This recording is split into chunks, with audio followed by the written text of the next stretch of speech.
All right, welcome to the Good Rookies podcast. My name is Faheem. And my name is Nelly J, y'all, and we are good That's rookies. right. What's going on, everybody? Happy Good Tuesday, y'all. And we're in August. Lord Faheem, brother. uh, school school soon start for those kids. So this is a special episode, y'all. It's episode 53. That's right, 53. Let's go. 53, yo. So I'm excited because we got one of my homies, my sister from another on the podcast. Faheem, please introduce who we got. All right, so we got someone from definitely we could say the Good Rookies family, someone who's a huge Day One supporter for us. It's love all the way through. She's a teacher, and she's going to actually give some more insight in regards to what she brings to the table during our For the Culture segment. But let's welcome Shauna Griffiths to the podcast today. Shauna. Hi. Hello, Good Rookie. My girl, Shauna girl, how you doing? I'm good. Thank you guys so much for having me. Faheem, you ain't lie. Like from day one, Good Rookies like on top for sure. I love you guys. Janelle, we go way back. Faheem, you feel like family. I feel like I've known you forever. Good Rookies. Let's get into it. Bow. Listen, man, y'all, listen. Shauna is a vibe. Okay, so this episode is gonna be straight fire for real. Okay, so let's just start first off. Today it dropped the Draymond Katie interview. I didn't watch the full thing. I don't know if you went to watch it, but I saw snippets on social media. Shauna, we watched the whole clip, so you can inform us, educate us on your thoughts of this interview that they had today. Do you think they've now they won the gold medal, but thoughts on this? For me, I felt like it was a good bury the hatchet. I feel like, when there's tension and you just need to kind of just talk to people. And I felt like they had a chance to really talk it out. They did some calling out of Steve Kerr and of Golden State's front office. So I don't know how that's going to go over for Draymond. Obviously, KD doesn't care. He doesn't play for them anymore, but I thought it was a good talk. One of the things I didn't like, I'll go with what I didn't like. Draymond says to KD, you're 31 or you're 32. How come you ain't got no kids? Who cares? What does having kids have to do with the conversation you're having right now? But I like how KD responds, and he talks about his focus is basketball. He says, I hope to not have kids basically until he's done playing ball. He talks about not wanting to put the pressure on his children, and I was like, that's a good answer, my guy. Yeah, you know what? Let's normalize Black men not having children in their 30s. How about Not only that? let's normalize it, let's celebrate it. Yeah, because we see what's happening with PJ Washington. That's a whole other discussion that we'll probably have for That's Absurd. But I mean, it's crazy that we need to just allow Black men to be able to pick their career as a priority and not have children. And I respect Katie for wrapping that crap up, because a lot of y'all need to wrap it up. Okay, public health notice, wrap it up. Faheem, your thoughts, brother? Your thoughts on what she said? Faheem's dying right now. Wow. So yeah, I haven't seen the whole clip myself. Little bits and pieces here and there. Winning that gold medal, or actually forget winning it, just being in the Olympics, just the vibe of the Olympics is enough to, like you said, bury the hatchet, kind of get them on the same page. I think even before the Olympics, actually I kind of feel Katie leaving Golden State to go to Brooklyn, they would have already squashed this from time, but it's kind of like, I guess it makes us feel better for them to make it public, so we know what they know already. So yeah, in the coming days, I'll be looking into more about what happened with the breakup. You mentioned about the Warriors front office not helping out or whatever. So yeah, so to elaborate on that, what happened essentially was Draymond wanted to know, was it his fault that he left? And Katie was pretty much saying, it's not your fault, but he's like, he didn't like the fact at how the front office and Steve Kerr specifically called out their names and said how they handle it afterwards. Like they suspended Draymond for a game. Yeah. Who cares? And they said how they asked Draymond to apologize right away. And he just felt like it could have been like, you know how in The Last Dance, how like when Michael Jordan's Scottie had that issue, how like, you know, they're all like, yo, Scottie, bro, you effed up. Like, see what I mean? And they all kind of talked as a team and got over it. He's like, yo, I wish we did that. But I just feel like back in the day, they were more mature about their emotional growth. And back then, you know, they didn't care about feelings. Like, yo, you've effed up, Scott. Like, they'll call you out. But I guess he was saying that this team didn't do that. They kind of just all kind of spoke in silos. And I get that, right? It's all talking about one big team, yell, scream, get it out of our system, and then move the hell on. And I think Katie said that didn't happen. So he was saying it wasn't just Draymond. It was pretty much the aftermath, which turned him off of front office. So that's what happened. But for me, I'm like, Draymond, but your statement kind of started the entire thing. So it's still kind of your fault. So anyways, that's just me saying, you know, me keeping it real, but whatever. Right. I'm just happy to see two Black men who had problems now resolved. And I think we need to see more, you know, people, especially athletes, even people in regular lives, resolve conflicts, y'all. Like one conversation can change an entire situation. And that just shows us that, you know, these guys are now mature enough to do that. And Black men or any man, wrap it up. Wrap it up. Okay. Public health notice. Public service announcement. Regarding the public health. Public health notice. I support the public health notice. I was well into my 40s when I had my first, so I'm in no position to say anything. Like, and you know what, Faheem, let's normalize that. Let's just normalize it. It's okay. There are great uncles. There's great mentors. Not every man has to have a child in his 30s, and woman, by the way, because I ain't got no kids either. You got kids? Yep. Okay. All right. Oh my God. So excited for this episode. Let's get into some hot topics. Faheem, let's go. All right. So first, we got J.R. Smith. He enrolled at a HBCU school to play golf. Now, what makes this kind of interesting is usually players, they play, they retire, and if they want to go back to school, there's a clause that says, well, if you go back, you can't go back and have eligibility for college if you play in the same sport that you're a professional in, which would make sense. It's not so much a loophole. We'll get into it through the conversation, but J.R. Smith is going back for golf, which is one that me personally, I did not see coming. How about you guys? I was shocked. How about you, Shauna? Yeah.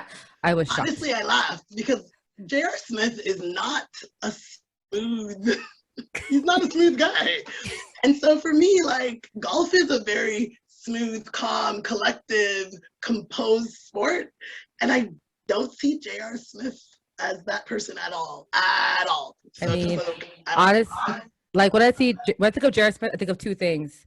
LeBron doing this at the clock, and then Hennessy. Like that's all I think about, like sometimes off court. So like this guy, imagine he plays in a pro, like, yo, JR, hey, I'm all about changing the normality of sports and what they look like. So if you want a man with tattoos all up playing golf, hey, I'm for that. You know, I'm for that, yo.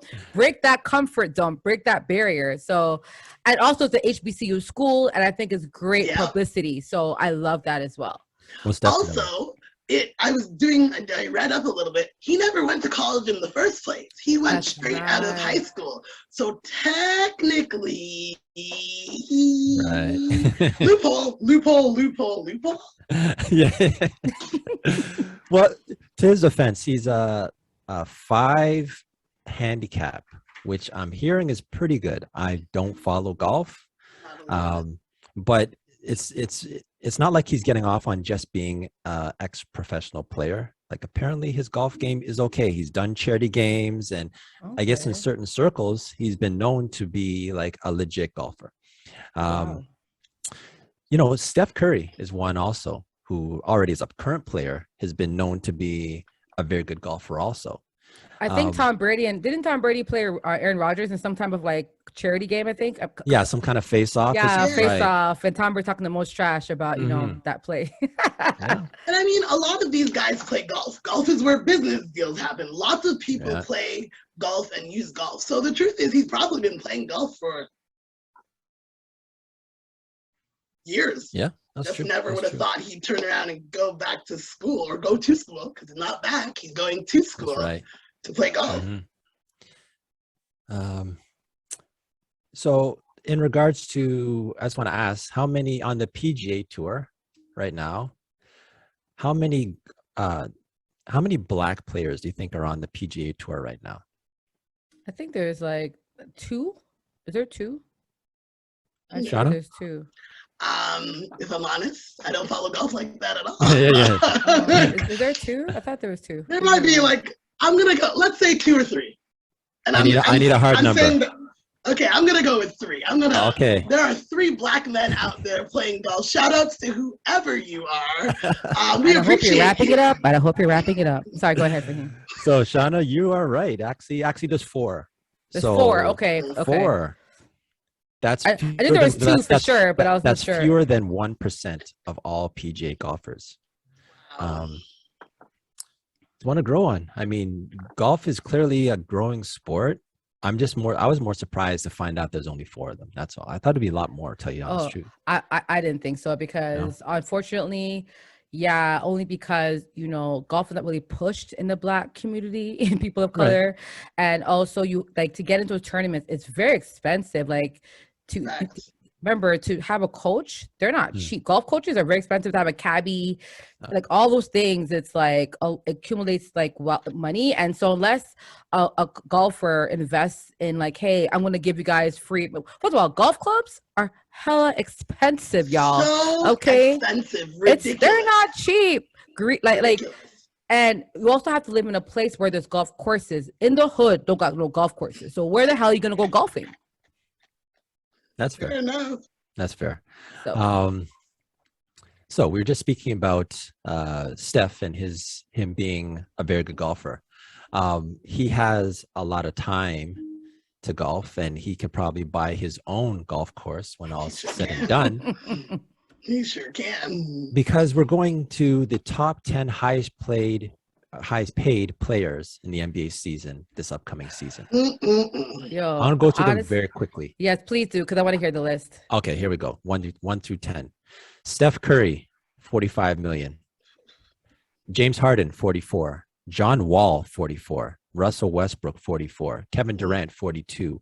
LeBron James, 41. Giannis, 39. Damian Lillard, 39. Paul George, 39. And Klay Thompson, 37.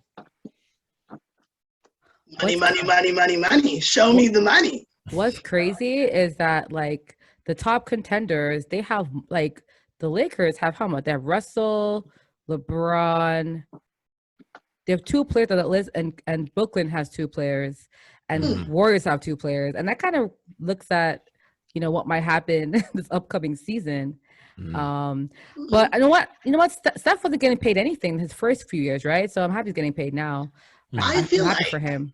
Steph deserves all of it. Yeah. I like Steph Curry as a player, and for me, this season or this past season, Steph took it to a whole other level. He came back from an injury and carried his team almost to the playoffs. He did that. I don't care what anybody says. Don't at me. On his shoulder. On his shoulders with his recovering broken hand. And he also carried the team. Also, like the guy had an injured pelvis too.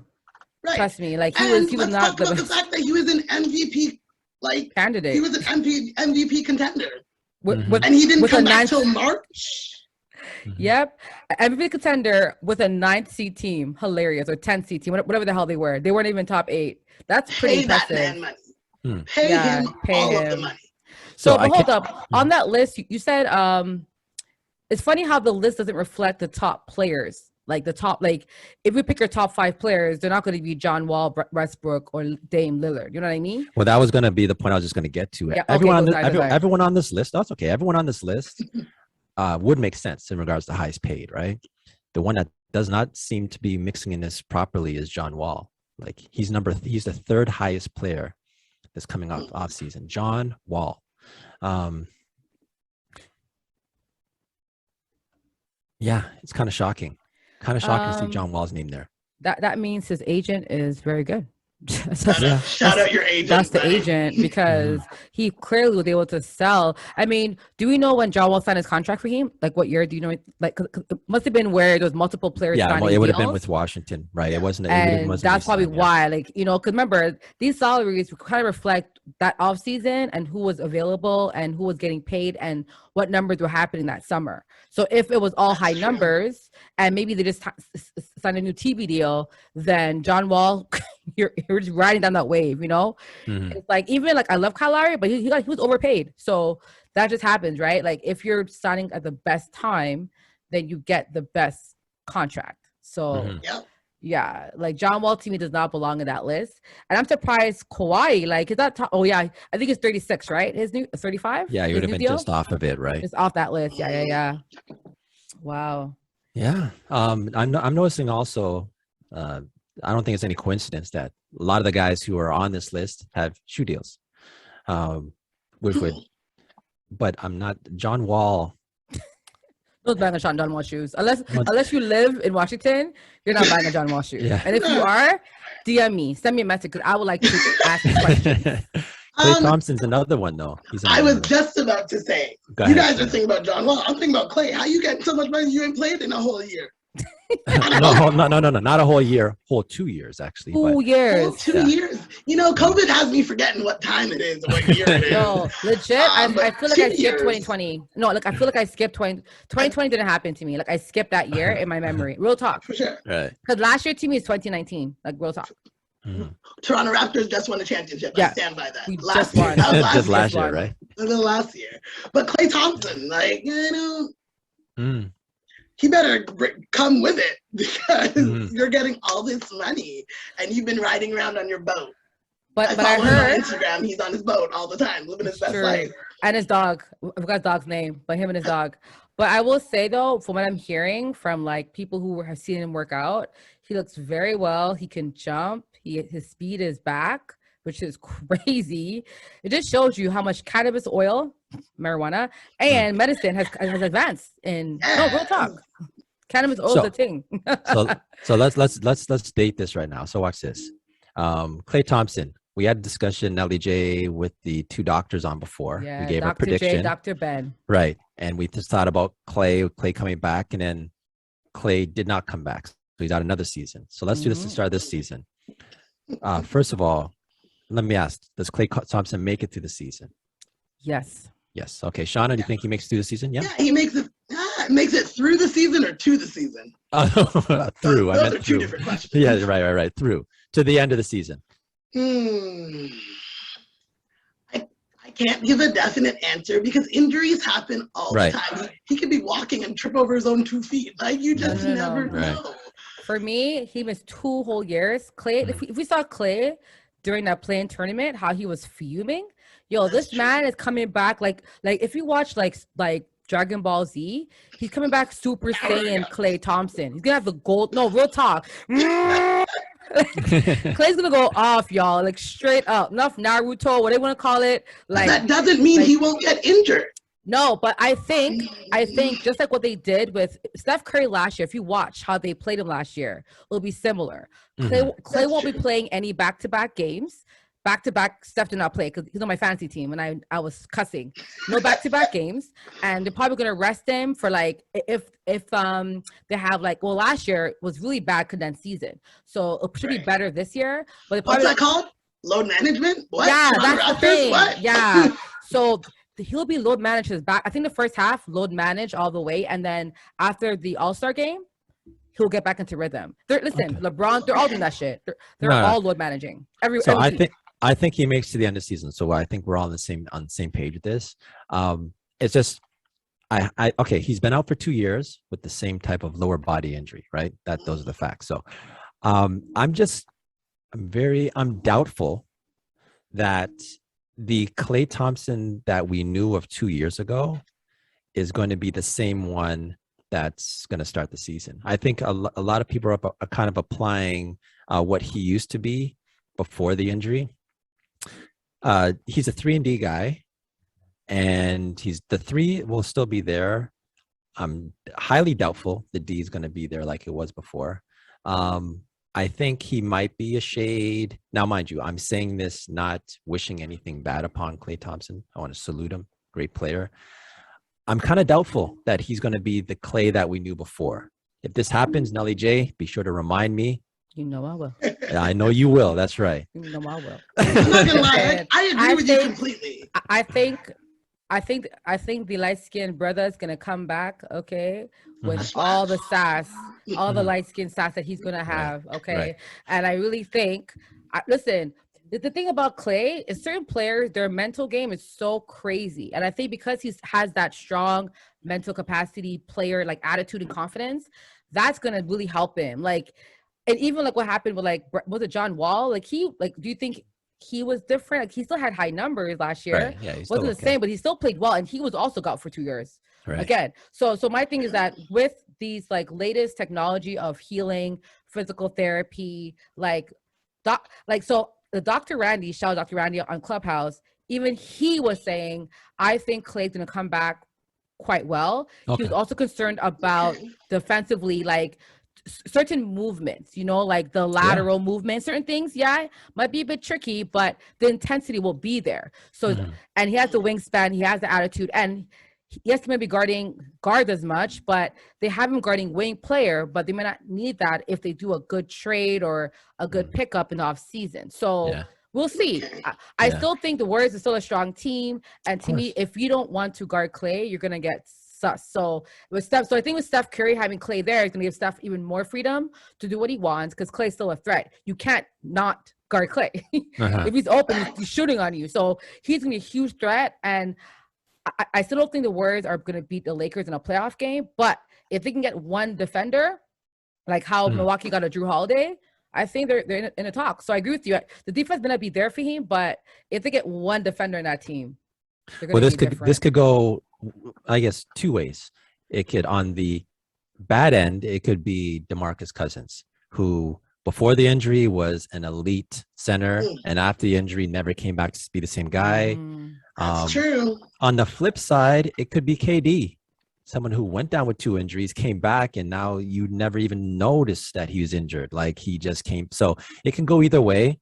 We're all praying and hoping that it's a KD situation, opposed to the DeMarcus Cousins. I agree. And the way I saw the way I saw Klay fuming on the sideline, y'all, in the playoffs. Hungry. He wants to get back in. Yeah. He is a vibe. He's a vibe. All right. So, Nelly Jo, let's go to For the Culture. For the culture, we like to highlight individuals for our culture. And today we get to highlight Miss Shauna Griffiths, the teacher. Miss TDSB, my girl, who TDSB also, she also ran quite a couple of protests last year during the Black Lives Matter movement. My girl was out on the streets with her sign. So she's an activist. She's a teacher. She's a community leader. Okay. And my girl can sing if y'all don't even know. You know what I mean? So Shauna, you taught also overseas. So how's it like teaching like in Asia? Was it South Korea? And then coming back to teach in Toronto. What was that like? Oh man, Seoul has my heart. Shout out South Korea. Korea is this interesting place. Education there is serious. Like they're about their education. So kids go to public school, and then after public school, you go to like private tutoring school for anything, science, English, computers, karate, blah, blah, blah. And they are very serious about their education. So on one hand, they are successful. They want it. They're like, you're going to be educated in your face. Like they're shoving it into their kids' throat. On the other hand, though, like think outside the box, be creative with your thoughts. Not so much. So that's kind of one of the big differences is that here in Canada or here in Ontario, we really want kids to think on their own and embrace their voice. Something I talk about all the time is use your voice. And I teach elementary school, so it's interesting that thought process of teaching elementary kids to use your voice. I won't teach anything less than grade 5 because little kids are not easy. Shout out to the primary teachers, kindergarten to grade 4. Because when I see them crying outside at recess, I'm like, oh no, I can't. Not today. Put on my sunglasses, look the just kidding. I do my job every day. She does her job, y'all. But it's just a different. There's no parent coming after me in South Korea telling me that I was the problem. Hold up. So parents tell you that in Canada, the audacity. So they'll try to blame you for their kids. Wow. For all kinds of things. Well, why didn't my kid do that? Because your kid wasn't in class. It's a different emphasis on education there. And I think there it is more national, it's more holistic, that education is the most important thing in life. Get educated. Whereas here it's like, my parents were like, you gonna go to school, girl. And maybe your parents were like that, but other parents were like, nah, school, whatever. And so it's just that different vibe. But I loved being in Korea. I've been home for 8 years now. What? Yeah, Where that's did the time go? Yeah. And now I've been teaching with TDSB. This is starting September. It's about to be my 4th year permanent. Looking forward to getting back into the school building. I was going to ask you about that. Okay, so let's go to the real meat of this discussion, because COVID, yes, it happened, y'all. It's still happening. And cases are going up in Ontario every day. I watch the numbers, but whatever. That's what happened, right? However, how much were parents tune change pre and post? Because I'm curious to know if parents understood how annoying their kids were. Out of curiosity. So TDSB released a survey. They send out all surveys. So I'm going to talk TDSB specific. I work for TDSB. I don't know what the numbers look like in other boards. And it came back 87% of the parents are sending their children back into school. Wow. 87% of parents are sending their children back into the brick and mortar school building. Wow. So, and as background, I was one of the teachers last year that got sent to virtual school. So TDSB throws out numbers, and then you have to rejig the numbers around, and you have to send people to virtual school. Lots of kids were in virtual school last year. It was a hot mess. I want to be clear. Virtual school is it's not real life. No. And it's not real life in terms of socialization, in terms of getting the help you really need. I hated it. Being a teacher virtually was never how anyone plans to be a teacher. So it was a really interesting time. When I talk to my friends with kids, they're like, I don't know how you guys do this. This is so hard. Yeah, we've been telling you that. We have been telling you that teaching, everyone sees teachers as, oh, you get 2 months off in the summer. Yeah, congratulations. Do you know how much work goes into the 9 months before we get to 2 months? Mm-hmm. So I think a lot of parents had a reality check. Shout out to the parents who had to be at home teaching kindergarten virtually. Because for me, kindergarten is how you gonna teach kindergarten virtually? Yeah. Kindergarten is play-based. When I walk into kindergarten classrooms, they're playing with toys. How do you do that virtually? Yeah. Parents had a real understanding of what it's like being a teacher, and I want to shout out the parents, because I'm making light of it, but I felt for a lot of them. Parents did not sign up to be teachers, and they became teachers instantly. Mm-hmm. I still remember March break 2020. See you guys in a couple weeks. Don't worry, we'll be back in April. It's gonna be great. Mm-hmm.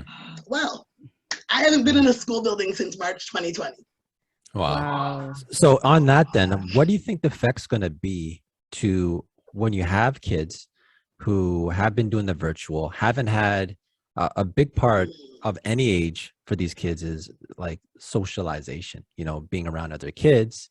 How do you think it's going to be now that you have kids that are actually going to be in the schools after not being social? Is like, I'm pretty sure, in their neighborhoods, they probably have friends. So I'm not saying they were isolated.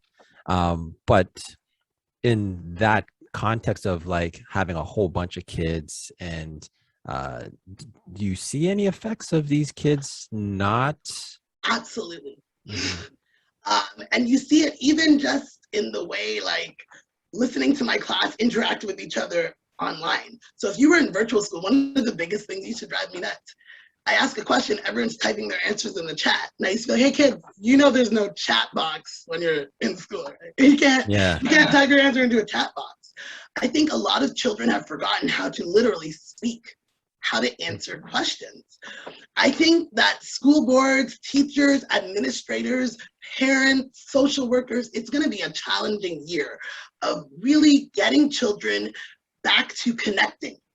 I think this year is a big year about connecting. How do we connect as teachers to our students? How do we get our students to connect to each other? Because this year was hard. And I want to say this to parents because everyone thinks, oh, it was so hard on me, woe is me. Hey, it was hard on your children too.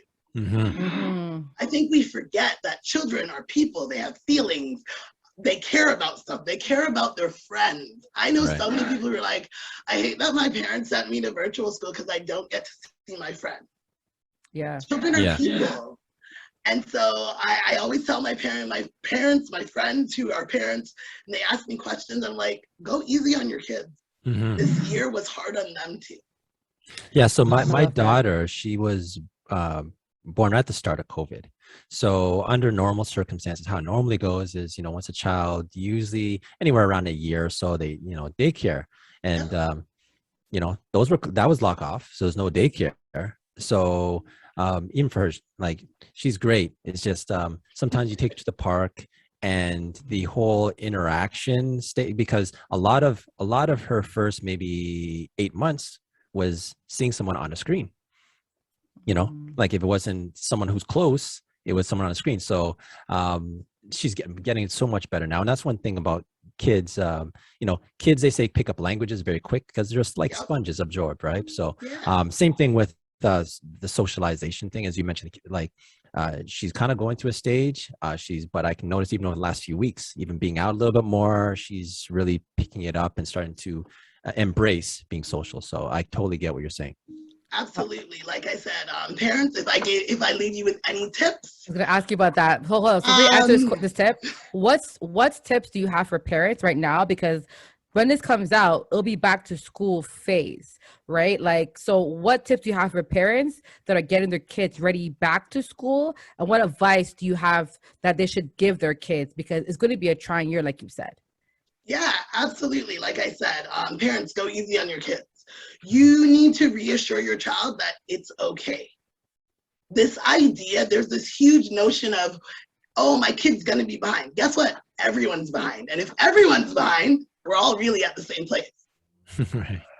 Right. If everyone is behind, and even the children who were in school in person, they ended up being online anyways. So there was so much back and forth and back and forth. I want parents to understand your kids are not behind. Everybody is going to go their own pace. And it's something that education really needs to start focusing on is no one is behind. Even the kid that you think is the lowest is not behind. Everyone is their own person and they work at their own pace. So parents, trust that your child is gonna get it when they get it. And it's on you as parents to encourage your child to be the best child and the best student that they can be. Meet them at their level. Tips, pack your kid like extra mask for the little ones, hand sanitizer. I'm sure all of you are like, yeah, we know this, but seriously, pack these things. Because once again, kids are dirty. Kids, little kids especially. If you have a child under 10, lots of hand sanitizer in their bag. Reassuring your child, check in with your child every day because it's gonna be overwhelming. I'm an adult, so just think about us. We're all adults, and I don't know if you're working from home, getting ready to go back into offices and stuff. The thought for me of having to get up every morning, pack lunch, drive through traffic, I can't. The other day I was like, this is the best part of virtual school is that I could just wake up. Sometimes I didn't even change out of my pajamas. I was like the students. You know, the kids come to class in their pajamas. So did I. So if you're struggling with that as an adult, think about what your 10-year-old is. Think about what your 16-year-old is going through. Talk to your kids, check in with your children.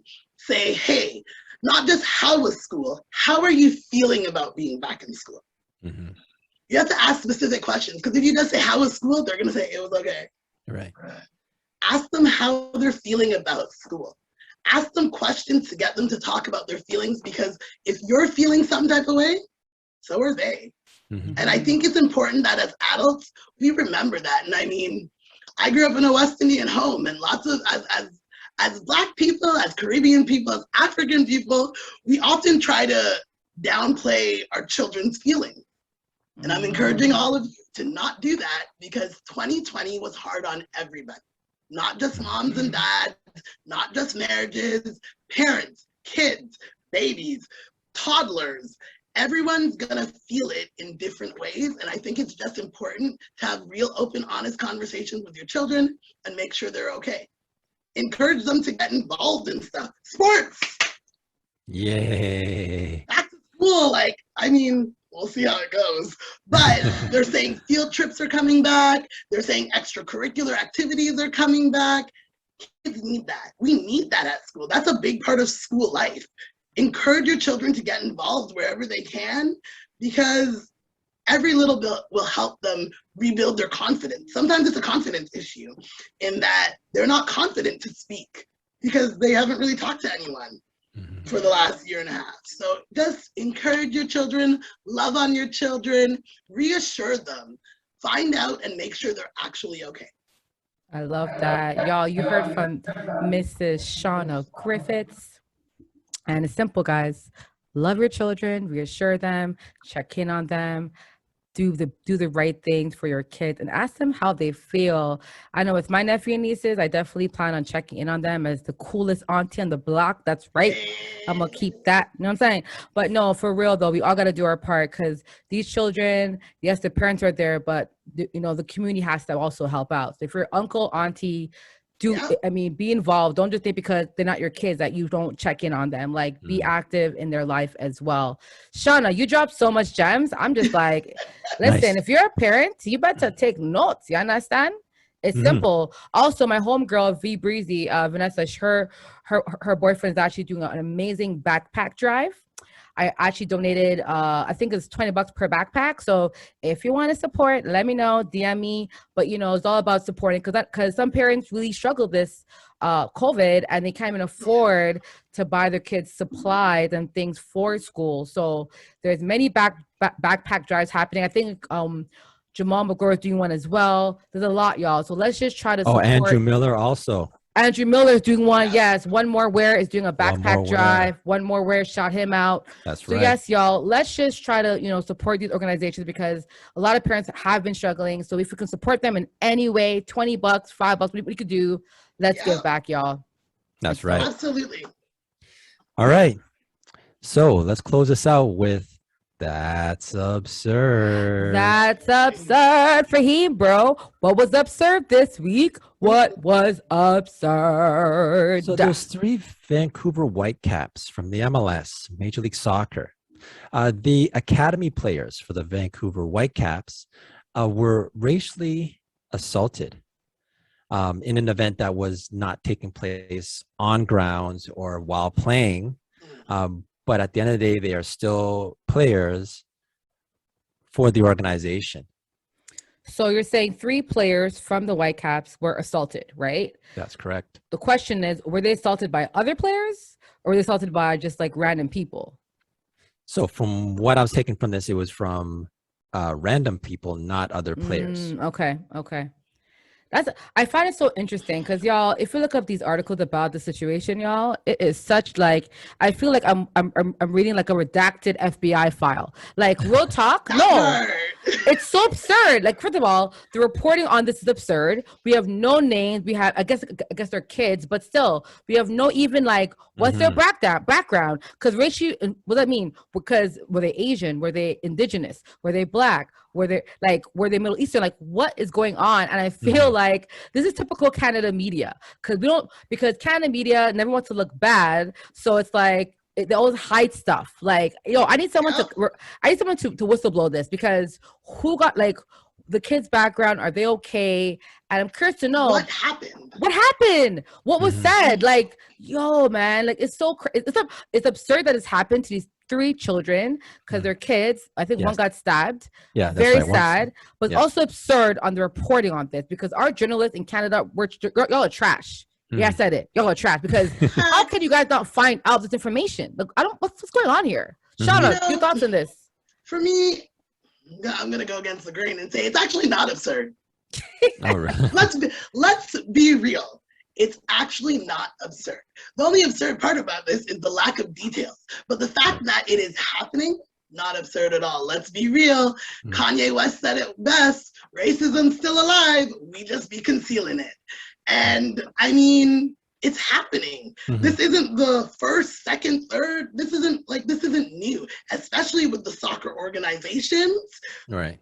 Not new. These are not new events happening. My better question is, when's it gonna stop?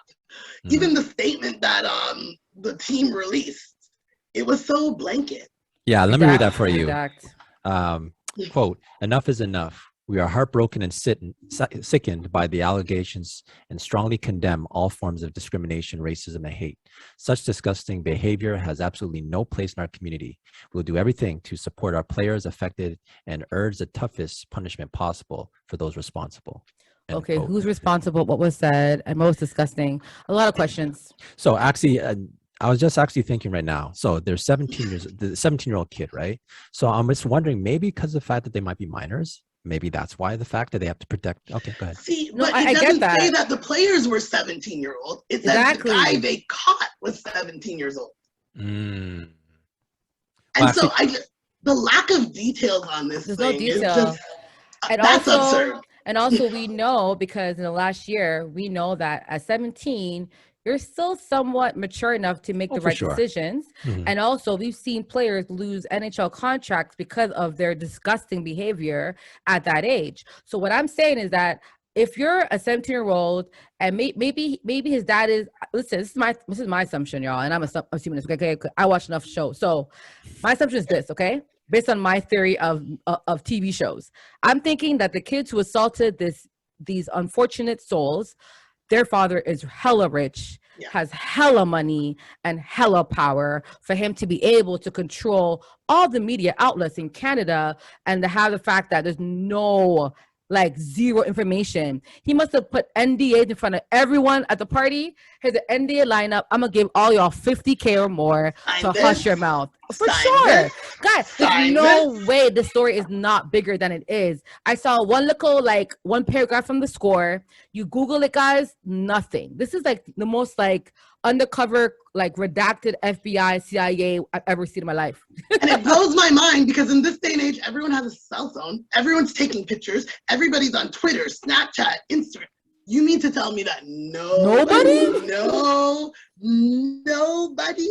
has footage, has a picture, tweeted something, said, "Yo, I just saw this happen." Listen. I just. So the timing on this is kind of off. So just recently, as much as just last month, at the MLS, they have announced steps to combat racism, hate, and discrimination through something that's called MLS Next. And it's a series of initiatives that they have here to just eradicate those kind of situations. Now, we know in soccer in Europe, there's always been racism involved with soccer, ingrained in the sport itself, right? I'm just wondering, with this MLS Next that they have here, do you think that with MLS Next, it's going to have the type of effect that is going to, we know that we're not expecting this program to eliminate racism in the sport, but there always seems to be these programs identifying that racism is in soccer, but it continues to happen. So what do you think realistically would be their outcome? What is their goal, do you think, with MLS Next? What do you expect them to happen? Clout. Good I clout. think it's just good publicity, Good right? publicity, just making sure that we Right. have something in place. If we're questioned, we have MLS Next, guys, and we've been promoting this type of language for the longest time. It ain't gonna do shit because at the end of the day, if you keep recruiting racist people, racist referees, racist coaches, people in the front office, until I see a more diverse group of people working at their front office at these teams, it ain't gonna stop. Because at the end of the day, we need more people of color, Black, Indigenous, Asian, I don't care, working in these at these teams, and they don't. Most sport teams are all white people. Facts. So like it's the fact. So I think diversity is a hot topic. Mm-hmm. It's a popular issue right now, and every company is now putting forth their diversity pitch, and we are combating racism. I'm interested to see what these things what mandates are really being put in place, or are we just putting band-aid solutions on these things? So here is some of the outlines what they have here for MLS Next. Ready? Educational seminars. So I guess educating in regards to principles and practices on how to implement equality and inclusion. Just don't hate Black people. That's it. Second one. Educated. So an exchange of the best practices. So they want to continue to work with girls academies and have strategic partnerships with that. So don't be sexist or racist. Go ahead, Faheem. Okay. Third, I think I could work here, actually. I like this. I like this whole translation process. Go. Increased representation in positions of influence, which is key. Yes. Also, MLS, do you have any Black people running your league? Is anyone Black on that board? Question for y'all. Before you, listen, this is my thing, Faheem. Before you start a diversity program, are any top 10 people of the company Black? Right. You got to lead by example. That's true. Next one, increased opportunities for diverse coaches. Ooh, yay, we get to coach. That's key. But do we get to own it? Do we get a seat at the table where I will say, real decisions are happening? I know there's NBA player that part own, right? I think also, right. I think Serena's daughter part owns the team now. No, Serena's daughter is the women's soccer league. Women's soccer, right. Team, the right? men's, it's KD. KD's yes. a part owner James of Harden. Philadelphia, and Harden's part owner in and a couple Houston. of them. Yeah. Right. So we're getting ownership, but you're right, Shauna. Like at the end of the day, it's like, I don't care about your damn program. Are Black people being hired? First of all, no, honestly, I will talk. I feel like before you start a diversity organization, you should have a Black person on the board, a chairman, period. If no Black people on the board, then what's this for? Mm-hmm. Real talk. And then you should have at least 10% of your league, minimum, should have Black coaches. If you don't have that there, or what gets me about these leagues is most of our athletes are Black. Mm-hmm. How can you have all these leagues? NFL, NBA, MLS. Okay, not hockey, so sorry. Yeah, and not baseball. Not baseball. I'll talk about that too. Baseball's pretty mixed, but how can you have leagues and have players who are people of color, mostly Black, and then have them not see themselves represented at the next level? Fair point. Here's the question I threw out to the floor. What's the percentage you think of MLS players that are Black? I would say Nelly J. I would say 40%. 40? That's fair. Probably Shauna. though. I'm gonna go a little higher. I want to say like 55. So mind you, this is data from 2020, so a little outdated for about a year or so, but 23% of MLS players are Black. Okay. So I get why I get that because especially in the African leagues, I think they do better than MLS league. Isn't MLS even like the MLS like the lowest rated like league in soccer globally? Like because I feel like no. Well, Put some respect on the name. No. Wait. Here's why. Because I feel like the leagues in No, here's why though. Because the leagues in Latam are really good from what I've gathered. Right, Latam. Europe is better than us. Yeah, like in like Argentina leagues, like Argentina, those games are crazy. So right. Like, so sorry, Latam area is like Latin America. Okay. So the leagues there are crazy because those games are packed and the fans are insane.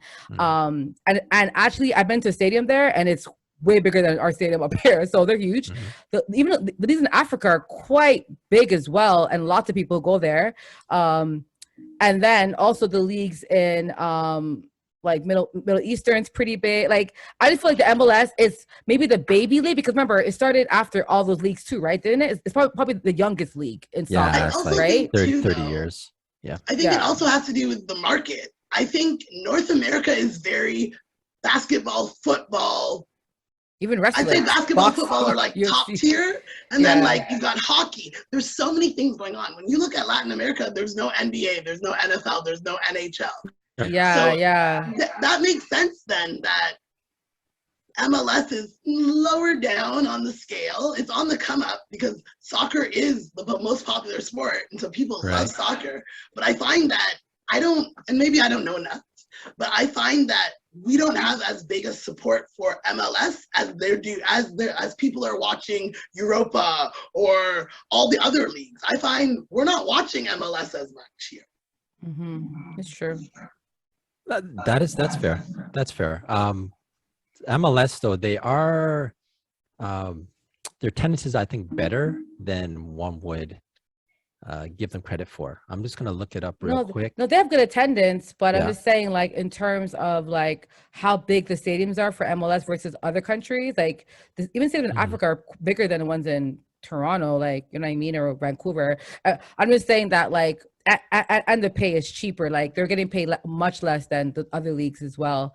But again, no flaw to the players. I'm just saying that like if I'm a black player, I'm a good player. I'm not playing in MLS. Like I play MLS is a retired league.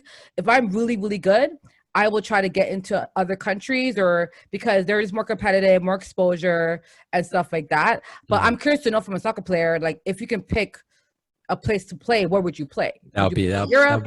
Would you? You know what I mean? So when we get someone on here that's really soccer, because I'm curious to know, because I don't know, so I'm just curious to know. But I wouldn't want to play in Canada. I want to play like in Europe or even Africa. Africa is pretty competitive too. So let me end with this then. So the MLS, the number one team. What do you think their average attendance is? The number one team. I would say like 9,000, 10,000. Shauna. You always be putting me on the spot. No, good for you, 12,000. Okay. It's probably LA, right? I'm assuming. No, so the number one team is in Atlanta in regards to the Atlanta United. Yes. Oh, okay. 52,000. How much tickets are $2? You're such a hater. So rude. I was saying tickets must be cheap because I know the Hawks games are cheap as hell. Someone told me how Hawks were like $20 for the front court.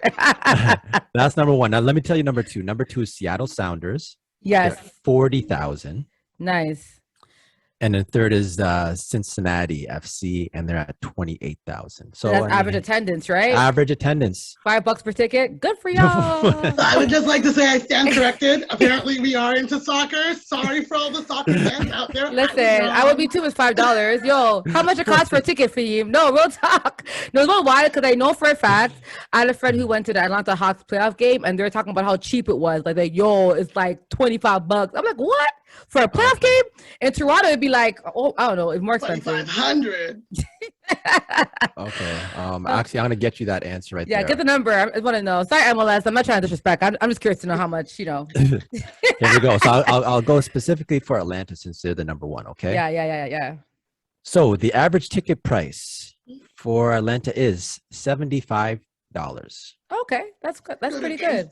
75 times. That's low. 50. That's good. Yeah, no, that's good though. That's cheaper than nosebleed seats at the Raptors. So. Well, what's crazy is that because like even for like the football games, the average ticket for football games are like way more expensive. So that's really good to watch a sporting event. That's really good cost. I'd say so. Yeah. All right, let's put this episode in the books. That's right, y'all. That was episode 53. 53.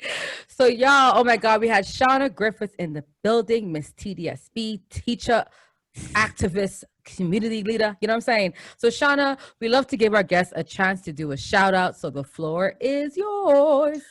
The first thing I'm going to do is shout out good rookies. All right. Episode 53, y'all.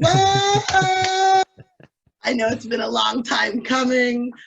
I'm a huge fan from Time, so it's good to see that this is still going and it's still relevant, because sometimes you follow these podcasts and you're like, yeah, okay, I'm over it. So you guys stay relevant and you guys stay on point. I love it. I just want to shout out the family, like Janelle, thank you for having me and thinking of me. It's always nice to, I always tell people I ain't got nothing to say, y'all. Stop. But I appreciate that you recognize that, you know what, you got something to say. Come on here and say some stuff. I also want to shout out Chantel. Chantel's my bestie. You guys had her on here a while back. Chantel, and she was don't worry, it's going to be good. She gave me some tips. She gave me a pep talk. So I appreciate that, but it's all love. I love Good Rookies. I love the Good Rookies family. Thank you. Thank you guys for having me. Oh, Shauna, girl, that was an amazing shout out, like top tier. Okay. Love it. Well, I want to shout you out, like we're family, like your mom is my mom, like we go way back. So just really happy to have you on here so you can meet Faheem and Jomo in the background. Like real talk, we'll definitely have you on again for sure. In October when we go back into lockdown. Yeah, well, most likely lockdown. Yeah. You heard it here first. And also, it was announced this week that Scarborough is going to have its first professional basketball team called the Shooting Stars for the CEBL. That league runs from August to July to September, I think, or summer league. Yeah, it's like a summer league, right? Summer league. And Nico, who is a Scarborough born. So Nico, I forgot the other gentleman's name. I'm so sorry. They're both from OVO, and they're both going to be owning the team, yo. So we've OVO founders owning a professional team in Scarborough. Like, guys, this is epic. It's just announced, guys. We don't have all the details, but I'm sure we can all agree this is huge for the culture, and we'll definitely make sure that we highlight this further down the road when we get more information. But I just want to shout out Scarborough. I'm trying to get tickets. I'm trying to see, like, I want to be like, how we have super fan for Raptors. I want to be that person. No, real talk. Like, I'm being serious. Serious. So I can't wait because I'm gonna be at every game, like acting like this is like the NBA. I'm gonna be very obnoxious too. Sorry to my boy Sheldon Casimir, because he's the coach for the Hamilton team, and I already told him Scarborough. I'm at Scarborough before you, Funda. So that's right. I'm sorry. Scarborough through and through. Big up for him. Big up. No, I like that shout out. Shout out once again. Scarborough Shooting Stars. It's huge. Having a team and represent nationwide for not Toronto, but in specifically for Scarborough is unheard of. Salute there. I also want to shout out Shauna. Amazing. Thank you very much for coming today. The vibes was right. You came with the heat, and we'll have to do it again, most definitely. Let's put this episode in the books. Episode 53. So if you guys, she's really into it. Look at this. Look at this. So if you had a good time, you enjoyed yourself, click on that subscribe. Tell a friend to tell a friend to tell a friend. Faheem. That's right. You know where to find us, where you're looking for us. We're on all platforms. That's Good Rookies Podcast, episode 53. And we out. Peace.